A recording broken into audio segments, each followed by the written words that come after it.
Bismillahirrahmanirrahim. Assalamualaikum warahmatullahi wabarakatuh. Waalaikumsalam warahmatullahi wabarakatuh.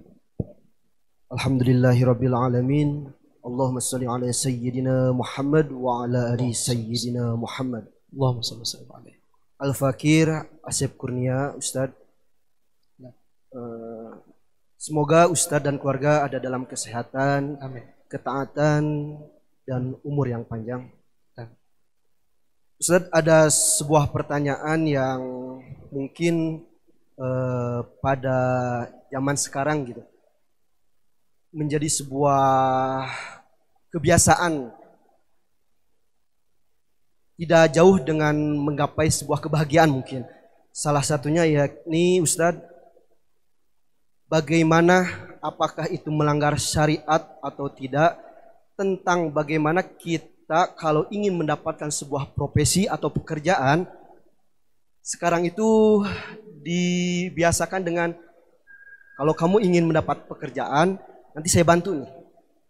Nanti kita bantu, tapi dengan ada satu syarat biasanya. Itu mungkin dengan bahasa lain, bahasa lembutnya mungkin uang KDD ya gitu Ustaz. Baik. Nah, kalaupun kita sudah melakukan itu Ustaz, bagaimana caranya kita? Apakah kita cukup dengan bertobat dan menyesalinya saja, atau kita meninggalkan profesi itu, gitu Ustaz? Baik. Cukup sekian Ustaz yang bisa saya sampaikan. Pertanyaan. Assalamualaikum warahmatullahi wabarakatuh. Waalaikumsalam warahmatullahi wabarakatuh. Baik.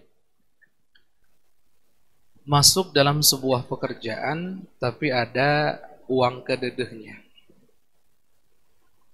Jadi bahasa lainnya kerohiman. Kalau bahasa kasarnya suap. Kayaknya lebih paham yang terakhir ya. Baik. Itu bagaimana? Kaidah, kita bahas kaidah dalam suap. Kemudian nanti kita bahas apakah yang tadi masuk suap atau tidak. Kaidah suap itu begini, baginda Nabi pernah bersabda, la'anallah ar-rashi wal murtashi. Allah telah melaknat orang yang memberi dan menerima suap. Yang memberinya dilaknat, yang menerimanya juga dilaknat. Kalau perbuatan dilaknat berarti haram, selesai sudah. Tapi ada pengecualian. Disebutkan para ulama, ada pengecualian yang dilaknat hanya yang memberi suap, yang menerima suap, yang memberinya tidak. Sekali lagi, yang dapat laknat itu yang menerima, bukan yang memberi. Pengecualian. Bagaimana itu? Di saat yang memberi itu ingin mengambil haknya. Sekali lagi, di saat yang memberi ingin mengambil haknya. Contoh. Ada satu kasus hukum tertentu, tentu melibatkan dua orang atau dua pihak. Ada yang menuntut, ada yang dituntut, kan begitu. Ini yang menuntut, yang melaporkan, nggak pengen apa-apa, cuman pengen haknya. Contoh, dia kena tipu 1 M.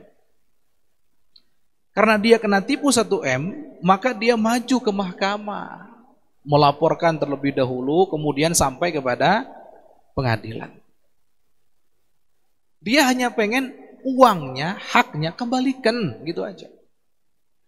Ternyata ada oknum, entah yang oknum di kepolisiannya atau di mahkamahnya, yang mensyaratkan saya akan menangkan perkara kamu sehingga hak kamu akan kembali, tapi tolong uang kededehnya mana? Nah, contohnya begitu. Akhirnya terpaksalah demi haknya kembali dia mengeluarkan uang kededeh tadi itu. Dalam kasus seperti ini, yang memberi tadi itu tidak dapat laknat, tapi yang diberi, yang menerima suap, dia dapat laknat. Contoh yang modern sekarang, PNS.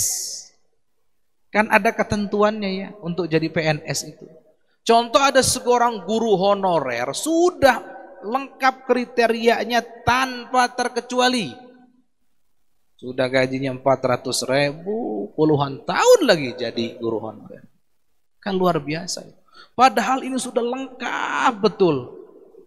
Sudah keahlian, sudah mencukupi, loyalitas sudah mencukupi. Pokoknya semua kriteria lengkap tanpa terkecuali.